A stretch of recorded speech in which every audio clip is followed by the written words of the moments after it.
मामुद्रात्मीयपटाक्षदृष्ट्या व्यातिकारुण्यसुधाविदृष्ट्या दुर्वारसंसारदवाग्नितप्तं दोधूयमानं दुर्दृष्टिवातये गीतं प्रपन्नं परिपाहि मृत्यो शरण्यमन्यं यदहं न जाने। नमो नमस्ते गुरवे महात्मने विमुक्तसंगाय सदुत्तमाय नित्याद्वयानन्दरसस्वरूपे भूम्ने सदा दया।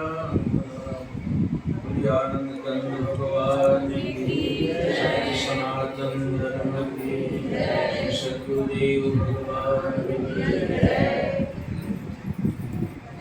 विशेष अवसर पर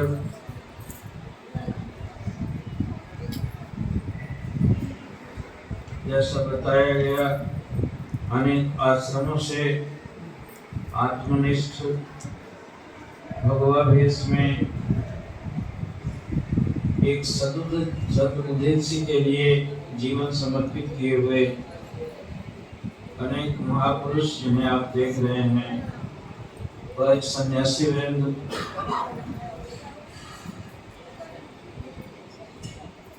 इस दरबार के नाम लेवा सत्संगी उपदेशी साधक सज्जन एवं भक्तिवती देवियों, बड़ी खुशी हो रही है इस अवसर पर का साक्षी बनने का। काफी दूर से चला आ रहा था, जैसे ही संदेश मिला तो मन बड़ा प्रसन्न हुआ और निश्चित किया जरूर चलूंगा इस अवसर पर। और पूज्य श्री महर्षि में ये महाराज का दर्शन बहुत पहले छोटा था, छात्र था, तो मैंने 70 में किया था। एक परंपरा से दीक्षित था और देखा कि जो गुरु भक्ति और सहज योग क्रिया योग की का उपदेश जो हमें मिला था, ठीक हूबहू वही इस परंपरा के लोग भी वही करते देखे हैं। पटना में वे महानुभाव आए हुए थे, पधारे हुए थे।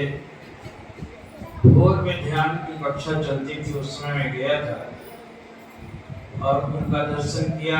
बाद में तो उनके स्वत्वाधिकारी, उनके उत्तराधिकारी श्री संसेवी जी महाराज से तो बड़ा आत्मीय संबंध रहा। एक पत्रिका का संपादन वे करते थे, एक पत्रिका का संपादन मैं करता था, इसलिए लेखों का आदान प्रदान होता था। उसी बहाने उनसे मिला करता था। जो देखा मैंने बहुत पहले सन 86 में, जो पूज्यपाद महाराज से बहुत ही कोमा में रहते थे, समाधि में रहते थे और उनकी सेवा में थे संसेवी जी महाराज। हम लोग जाड़े के दिनों में बाहर बैठे हुए पत्र लिख रहे थे, उनके साथ बैठा बैठा वार्ता करते करते 12 बज गया। तो उन्होंने मुझे भोजन करने का आग्रह किया कि आप चल के भोजन ग्रहण करें। मैंने कहा आप साथ नहीं करेंगे क्या? उनका जवाब सुनकर मैं दंग रह गया। कहे कि महाराज अभी उठे नहीं हैं और उनको जल पिलाना या कुछ जलपान कराना अभी बाकी है, इसलिए सेवक धर्म नहीं कहता कि गुरु से पहले मैं उसे ग्रहण करूं। मैं इतना उनके प्रति आदर भाव से भर गया कि ऐसी गुरु भक्ति, वे तो निजनिक की साधना की गहराई में डूबे हुए थे, लेकिन जो दिए भाव में है, जो ऐसे हैं, उनको भूख लगती होगी, उनको कष्ट होता होगा, बिल्कुल बैठे हुए और उनके इंतजार में पता नहीं 2 बज जाएगा, 4 बज जाएगा, 6 बज जाएगा और वे तब शायद उठेंगे और कुछ ग्रहण करेंगे और तब मैं ग्रहण करूंगा। ये गुरुमुख धर्म कहलाता है। और सब गहराई की बातें, साधना तपस्या की इतनी ऊंची ऊंची बातें तो है, सुनी सुनाई बातें हैं। अनुभव तो शायद गिरने को किसी को होता है, सुनते हैं, सुखे की रटंत रटते हैं हम, लेकिन अब पता नहीं भीतर में अपना अपना मन साक्षी है कि वह कितना अनुभव होता है। गीत में गाया है अभी कि धुर मंदिर में शब्द नानाद जैसे हैं कि अब वो चमके घट के भीतर और अनहद शब्द के लिए कहते हैं कानों में जिसके शोर है अनहद के नाद का मुहताज कब वो नगमे चंगो रबाब का। बाहर की ध्वनि और बाहर के राग फीके पड़ जाएंगे वो भीतर का शब्द मिलेगा और वो ज्योति प्रकाश मिलेगा तो बाहर के रूपों का आकर्षण खत्म हो जाएगा। भले हमको सौंदर्य अच्छा नहीं लगता, अच्छे शब्द अच्छे नहीं लगते, ये सारी साधना की बातें कही गई हैं। इन महापुरुष के बारे में अभी बताया गया कि मुरादाबाद में जन्म कहाँ हुआ और मुरादाबाद जाकर उनके सदगुरु से पता नहीं लड़की के जैसे भाग्य में लिखा होता है कि किसके साथ शादी होगी, वैसे ही शिष्य के भी भाग्य में लिखा होता है कि मेरा गुरु कौन होगा। और कुदरती व्यवस्था विधान ऐसा बनता है कि या तो गुरु पहुंच जाएगा या शिष्य पहुंच जाएगा और दोनों का जोगाजोग हो जाएगा।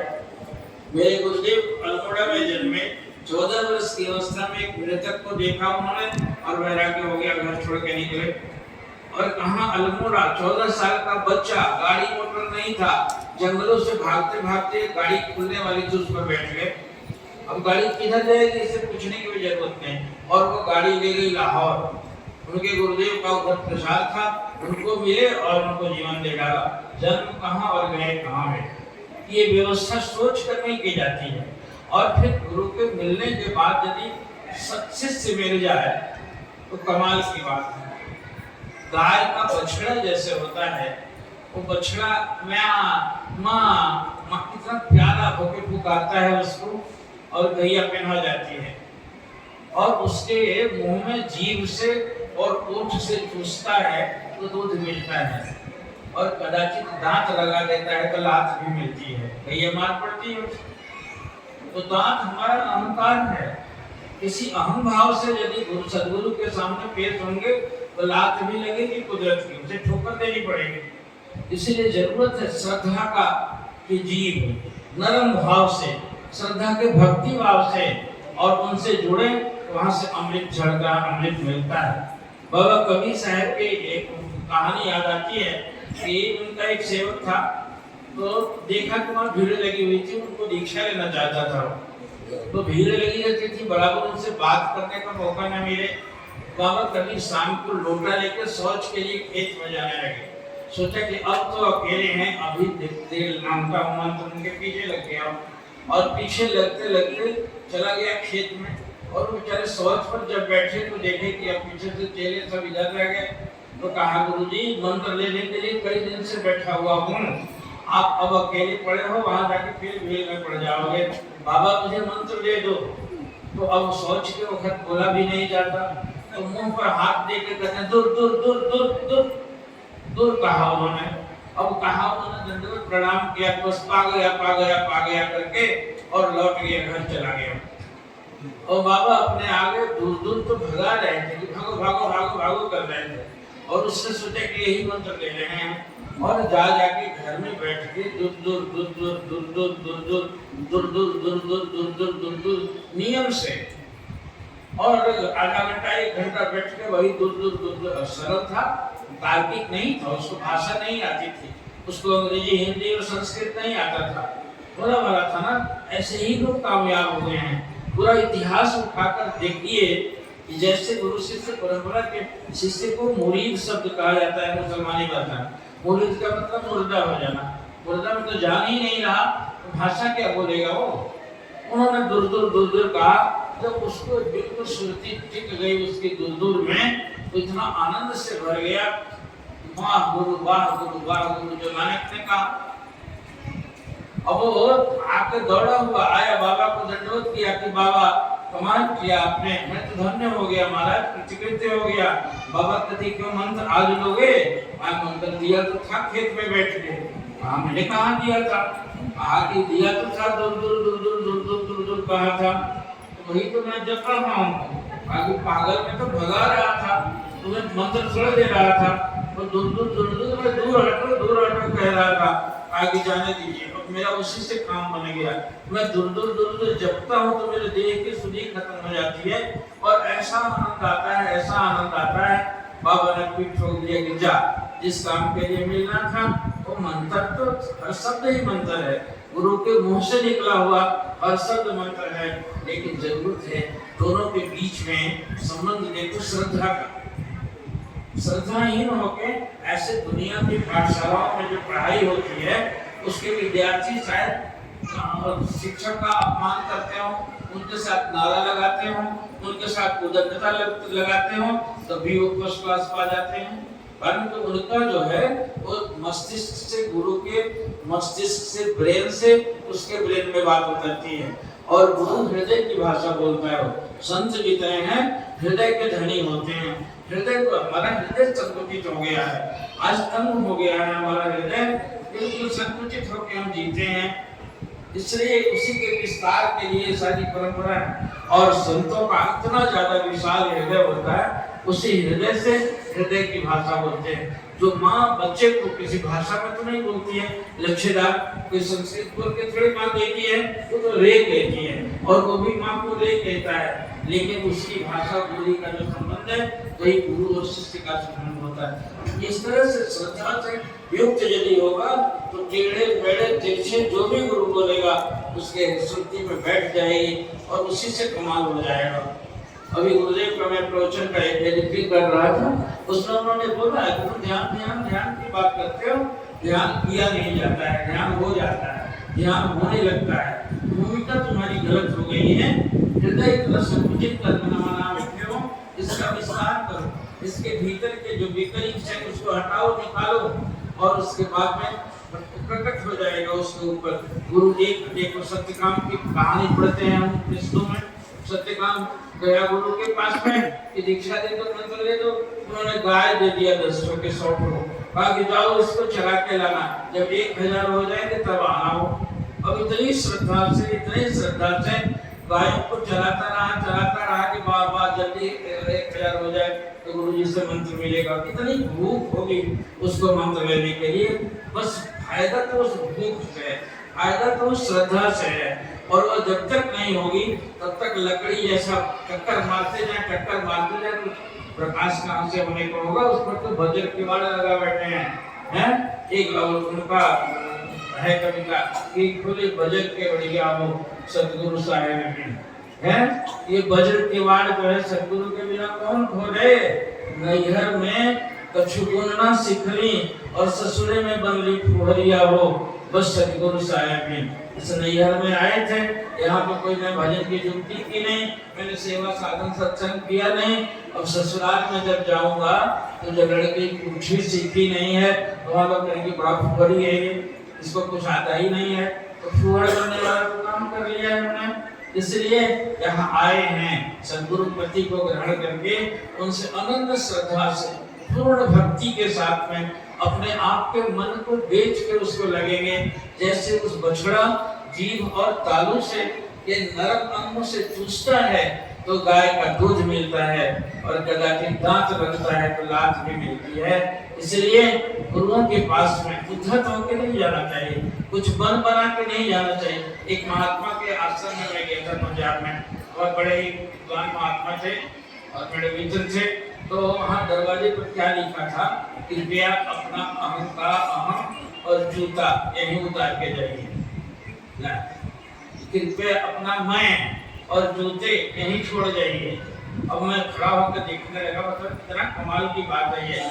जूता भी गंदा है तुम्हारा, मैं भी गंदा है, इसको भी उतार दीजिए और जूते भी उतार के जाइए। भीतर हमारा ये संत का घर है, ये दोनों खराब करेगा। इतना तो अगरबत्ती जला जला के इस घर को पवित्र किया गया तो जूता भी गंदा करेगा, और मैं तुम्हारा गंदा है। तुम बन बनाते हो तो मैं ये हूँ क्या क्या नजर बनते फिरते हो, इसको उतारोगे नहीं तो यहाँ लाभ नहीं मिलेगा।